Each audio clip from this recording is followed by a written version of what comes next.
Vamos a presentar el bloque latinoamericano de noticias. En este caso vamos hacia el país hermano de Honduras. Armando Celaya nos cuenta lo siguiente para La Única Verdad es la Realidad. Buenos días, amigos de América. Les habla Armando Celaya desde Tegucigalpa, Honduras. Saludamos al auditorio del programa La Única Verdad es la Realidad, que transmite FM Futura desde la provincia de Chaco, en Argentina. Honduras cerró el primer trimestre del 2021 con una crisis agudizada por problemas como la pandemia del COVID-19, el aumento de migrantes que buscan llegar a los Estados Unidos y con el remate de la condena de cadena perpetua a más de 30 años de prisión a Antonio Hernández, hermano del actual gobernante Juan Orlando Hernández, también señalado por la Fiscalía de Nueva York de estar ligado al narcotráfico.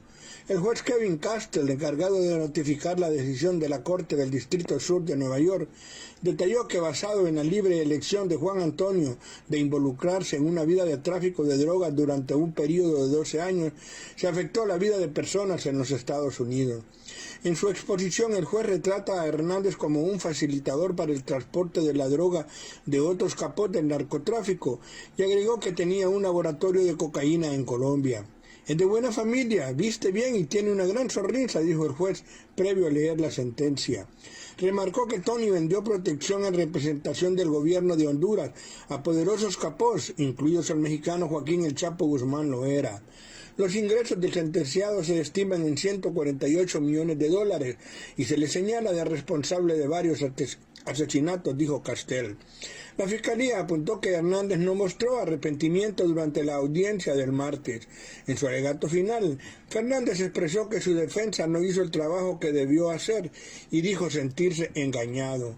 Luego de la participación de Hernández, el juez Castell dijo que no encontró ningún tipo de violación en este caso y lo acusó de mentir, pero que puede apelar a cualquier sentencia en relación a este caso.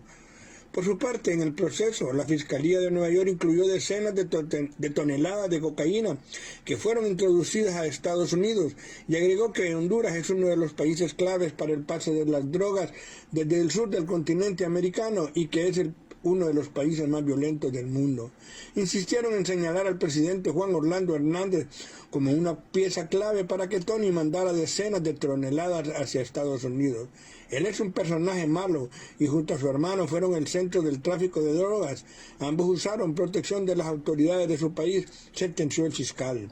La sentencia despertó muchas expectativas en Honduras, donde se siguió minuto a minuto el evento que derivó en la privación de libertad de por vida para el hermano del gobernante Juan Orlando Hernández. Más temprano el mandatario dijo que la noticia que se esperaba de Nueva York en relación a la sentencia de su hermano iba a ser dolorosa para toda la familia. ¿Qué más se puede decir de un juicio en el que el testimonio del principal cooperador de los fiscales ahora queda expuesto por las grabaciones secretas de la propia DEA como una mentira? Manifestó. Dijo que le resulta indignante e increíble que los testimonios falsos de vecinos confesos sean escuchados y valorados de esa forma. Pero hay otras instancias en las que tarde o temprano se va a probar quién es quién en Honduras, qué es lo que hemos hecho y dejamos de hacer, porque entre cielo y tierra no hay nada oculto. Decenas de personas salieron a la calle para celebrar la condena contra Tony Hernández con una manifestación que ha transcurrido en un ambiente festivo en Tegucigalpa, la capital hondureña. A ritmo de música y portando pancartas con el mensaje "Ahora sigue Jo", iniciales del gobernante, el grupo festejó la sentencia en un bulevar capitalino y exigió la renuncia del mandatario al ser acusado en Estados Unidos por narcotraficantes de haber recibido dinero para financiar su campaña política, lo que éste rechazó. Sectores de la sociedad civil, carentes de liderazgo, exigieron la renuncia del gobernante, quien ahora se halla en la mira de la Fiscalía de Nueva York, que lo acusan de haber recibido dinero del narcotráfico para ostentar el cargo que desempeña. Además, el país está a la espera de la publicación de una extensa lista de funcionarios, militares, políticos y empresarios a quienes se les cancelaría su visa a la nación del norte. Incluso podrían ser pedidos en extradición por delitos de corrupción y narcotráfico. Estos hechos ponen en la mira el accionar de los poderes ejecutivo, legislativo y judicial por su permisividad en crear y hacer justicia, donde incluso se ha señalado al país como un Estado fallido. Honduras se encamina a nuevas elecciones presidenciales en noviembre próximo. luego de haber realizado comicios internos sumamente viciados, donde varios aspirantes señalados de corrupción buscan su reelección. Muchas gracias, Sandro, y nos oiremos el próximo sábado. Buenos días. Como un cuento que no terminaba, el futuro nos traicionaba. Tanto tiempo sin creer, creímos no creer. Bueno, ahí escuchábamos a Armando Celaya, que también está en sintonía a través del streaming desde Honduras. Saludamos a Dayana Acosta, periodista de Venezuela, que se comunicaba con La Única Verdad es la Realidad, con la producción de Futuros Contenidos, y nos cuenta lo siguiente desde Venezuela. Buenos días. Desde Venezuela les saluda Dayana Acosta, de Venezolana de Televisión, reportando para La Única Verdad es la Realidad de FM Futuro de Argentina.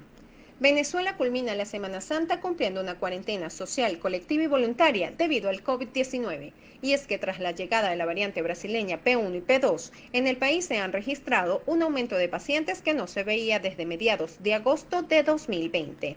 En las últimas 24 horas, las autoridades sanitarias han identificado 1.254 casos positivos, lo que mantiene alertas a las autoridades debido a la circulación de esta nueva cepa, que tiene mayor carga viral y es más contagiosa. Y en el combate de la pandemia, Venezuela recibió esta semana el tercer lote de las vacunas Sputnik V, con 50.000 dosis que servirán para dar continuidad al Plan Nacional de Vacunación, donde la Comisión Presidencial para la Lucha contra el COVID-19 en el país han priorizado a todo el personal sanitario, médicos, enfermeras y a los docentes de la patria. Se prevé que en los próximos días se sumen a las jornadas de inoculación del virus los adultos y adultas mayores. Asimismo, al país arribó el 12º vuelo del puente aéreo China-Venezuela, que trajo el suministro de 35 toneladas de insumos y equipos médicos para continuar la lucha contra el COVID-19. En el ámbito político, la Fuerza Armada Nacional Bolivariana continúa combatiendo la incursión de grupos armados paramilitares colombianos en territorio venezolano, quien de manera ilegal intentan tomar el control de la zona para la producción de sustancias ilícitas y el narcotráfico. El gobierno nacional, en reiteradas ocasiones, ha denunciado que estos grupos narcomercenarios son protegidos por el gobierno de Iván Duque y buscan convertir a Venezuela en un territorio sin ley. De igual forma, esta semana el Estado venezolano suscribió 12 nuevos acuerdos de cooperación con Rusia, que abarcan el sector económico, alimentario, la salud, producción de medicamentos, vacunas, cooperación técnico-militar y en el ámbito petrolero. En medio de la guerra financiera y económica que sufre la nación caribeña a causa del asedio y el bloqueo estadounidense, el presidente Nicolás Maduro fortalece las relaciones estratégicas para avanzar en el desarrollo integral de la nación y así garantizar de esta manera el bienestar del pueblo venezolano. Desde Caracas, Venezuela, quien reportó para ustedes, Dayana Acosta, de Venezolana de Televisión. Bueno, muchísimas gracias a Dayana Acosta con este valioso aporte desde Venezuela para La Única Verdad es la Realidad. Saludamos a todo el pueblo venezolano que nos siguen a través de www.futurofm.com.ar y a través de www.diariocolonializa.ar. Muchísima gente, colegas que están prendidos a esta transmisión en el ámbito internacional. Nos trasladamos ahora a Brasil que está también complicado con esta cepa de Manaos que está haciendo estrago. Ramiro Cajiano Blanco nos cuenta lo siguiente. Buenas tardes a todos los oyentes de La Única Verdad es la Realidad. Les habla Ramiro Cajiano Blanco desde San Pablo, Brasil. Jair Bolsonaro cambia 6 ministros de una sola vez. El presidente de Brasil, Jair Bolsonaro, realizó el lunes una profunda reforma ministerial con el cambio de titular de 6 carteras, incluyendo la de Relaciones Exteriores, Defensa y Justicia, según anunció el Ministerio de Comunicaciones. Los cambios se iniciaron por la mañana con la renuncia del canciller Ernesto Araújo, bajo el fuego de críticas por el fracaso de la política de Brasil para contener la pandemia de coronavirus, y se amplió por la tarde con cambios imprevistos. En total dejaron sus cargos los ministros Ernesto Araújo de Relaciones Exteriores, Fernando Acevedo y Silva de Defensa, Andrés Mendoza de Justicia, Luis Eduardo Ramos de Secretaría de Gobierno, Walter Sousa Braganeto, la Jefatura de Gabinete y José Leví de la Fiscalía General. 3 de los ministros fueron trasladados a otras carteras, mientras que los ministros Ernesto Araújo, Fernando Acevedo y Silva y José Leví dejarán definitivamente el gobierno. La renuncia del canciller Araújo era pedido a gritos por muchos parlamentarios, hasta de la propia base oficialista, que lo acusaban de haber creado fricciones con importantes socios de Brasil, todo lo cual le habría obstaculizado al país el acceso a vacunas contra la COVID-19. El malestar se fundamentaba en críticas del canciller a China, Estados Unidos y la India, 3 países claves en el escenario internacional y además importantes socios comerciales de Brasil. En el caso de China, Araújo tuvo roces directos con el embajador de Beijing en Brasil tras poner en duda la eficacia de las vacunas elaboradas en aquel país y al aludir al origen del virus detectado por primera vez en la ciudad china de Wuhan.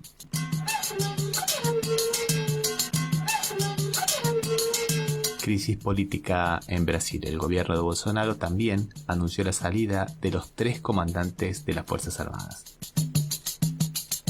Los comandantes del Ejército, de la Aeronáutica y de la Marina brasileña dejaron sus cargos el martes 30, un día después del desplazamiento del ministro de Defensa, Fernando Acevedo y Silva. La decisión fue confirmada en una reunión entre los comandantes de las Fuerzas Armadas con el nuevo jefe de defensa, Walter Braganeto, según informó el ministerio en una nota.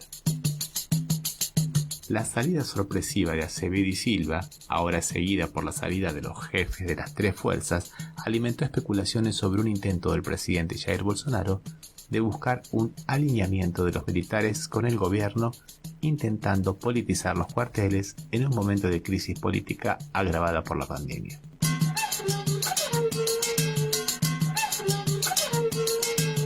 El nuevo ministro de Defensa brasileño reivindicó el golpe de Estado de 1964.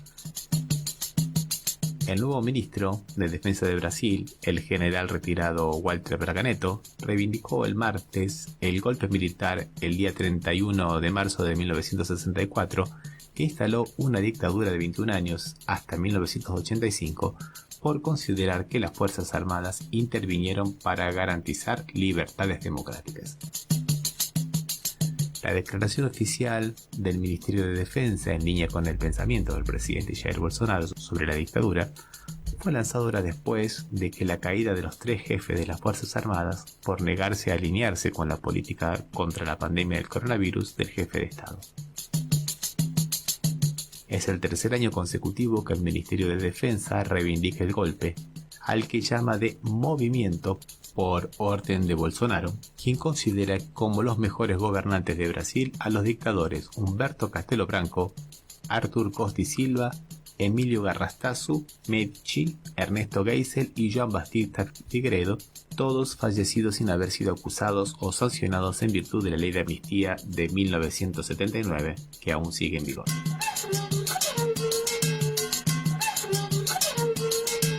El coronavirus desatado en Brasil. Vans escolares serán usadas para transportar cuerpos de muertos por COVID en la ciudad de São Paulo. Vans escolares serán utilizadas en el transporte de cuerpos de personas muertas por la COVID-19 en la ciudad de São Paulo por motivo del aumento de los entierros. Por ese motivo, la Municipalidad de São Paulo contrató vans particulares, normalmente del servicio de transporte escolar, adaptadas para el servicio funerario. Además de las vans, fueron alquilados 4 vehículos más de paseo para transporte de los agentes funerarios. Con esta medida, el servicio funerario, que actualmente cuenta con 45 vehículos, pasa a tener el doble de coches. La ciudad de São Paulo tuvo un aumento de casi 30% en los entierros. Los sepultamientos nocturnos son parte del plan de contingencia del servicio funerario de la ciudad.